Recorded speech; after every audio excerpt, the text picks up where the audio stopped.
நான் வாழ்க்கையோட கடைசி பகுதியில தான் இந்த டிப்ஸ் எல்லாம் கத்துக்கிட்டேன். கேக் வெட்டும்போது ஒரு கேக் டோங்குகளை தலைகீழாக வச்சுக்கோங்க. இப்படி வெட்டுனா துண்டுகள் ஒரே மாதிரி இருக்கும். 2 கிண்ணங்கள் ஒட்டி கழட்ட முடியலையா, உள்ள இருக்கிற கிண்ணத்தை ஒரு கரண்டி வச்சு லேசா தட்டுனா அது ஈஸியா பிரிஞ்சிரும். நிறைய பாத்திரங்களை வைக்கிறது கஷ்டமா இருக்கா, ஒரு தட்டை எடுத்து அது மேல பாத்திரங்களை அடுக்கி வைங்க. அப்புறம் கையால அதை சுத்தி ஒரு வளைய மாதிரி செஞ்சா அது உறுதியா இருக்கும். இத முயற்சி பண்ணி பாருங்க. சிங்க்ல இருக்கிற துளை பாத்திரங்கள் கழுவும் சோப்பு வைக்கிறதுக்குன்னு நான் என் வாழ்க்கையோட பாதி காலத்துல தான் தெரிஞ்சுக்கிட்டேன். என் காலம் வீணாகிடுச்சு. ஒரு துப்புரவு பணியாளர் சொல்லி கொடுத்த டிப்ஸ். டிஸ்போசபிள் கையுறைகள் போடுறதுக்கு முன்னாடி மணிக்கட்டு பகுதியை திருகுங்க. இப்படி செஞ்சா அது ஈஸியா கழண்டு விழாது. இந்த ட்ரிக் கத்துக்க நான் கடைசி ஆளா ஒரு கரண்டிய தலைகீழாக பாட்டில் நுனியில வச்சு ஊத்துனா எதுவும் சிந்தாது. குழம்புல எண்ணெய் அதிகமா இருக்கா, ஒரு கரண்டி மேல ஐஸ் கட்டிகளை வச்சு அத குழம்புக்குள்ள லேசா கலக்குங்க. எண்ணெய் எல்லாம் குளிர்ந்து கரண்டியில ஒட்டிக்கும். சாதம் கஞ்சி மாதிரி ஆயிடுச்சா,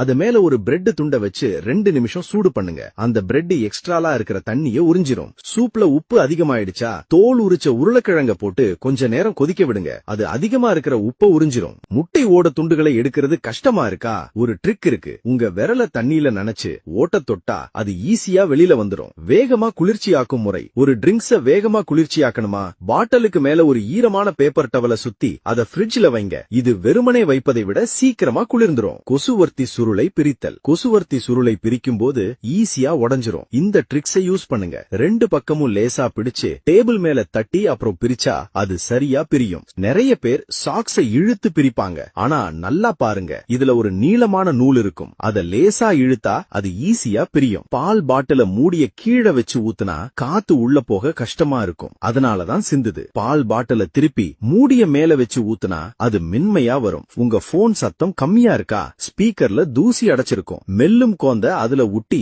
சில தடவை அமுத்துனா அழுக்கு எல்லாம் வெளியே வந்துடும். பக்கத்து வீட்டு பாட்டி சொன்னாங்க, 2 ஹேங்கரை குறுக்கு வாட்ல வச்சு துணிகளை காய போட்டா எவ்வளவு வேகமா காத்து அடிச்சாலும் கீழே விழாது. மாத்திரை பாக்கெட்டை முழுசா யூஸ் பண்ணலையா, பாக்கெட்டோட 2 பக்கத்தையும் வெட்டி அதை சில தடவை மடிங்க. அப்புறம் வெட்டின துண்ட மேல மாட்டுனா அது இறுக்கமா மூடிடும். ஒரு நொடியில பேரிச்சம்பழம் கொட்டையை எப்படி எடுக்க, ஒரு ஸ்டீமர் கூடைய பயன்படுத்தி ஒரு குச்சி அதுல இருந்து குத்துனா கொட்டை ஈஸியா வெளியே வரும். ஒரு ஹேர் டிரையரோட பின் பக்கத்துல ஒரு மாஸ்க மாட்டி அது மேல ஒரு பிளாஸ்டிக் பாட்டிலின் மேல் பகுதியை வச்சு ஒரு குட்டி வேக்யூம் கிளீனர் மாதிரி பயன்படுத்தலாம். தூசி எல்லாம் ஈஸியா உறிஞ்சப்படும். உங்க போன் தண்ணியில விழுந்துட்டா முதல்ல அத ஒரு டிஷ்யூ வச்சு தொடங்க.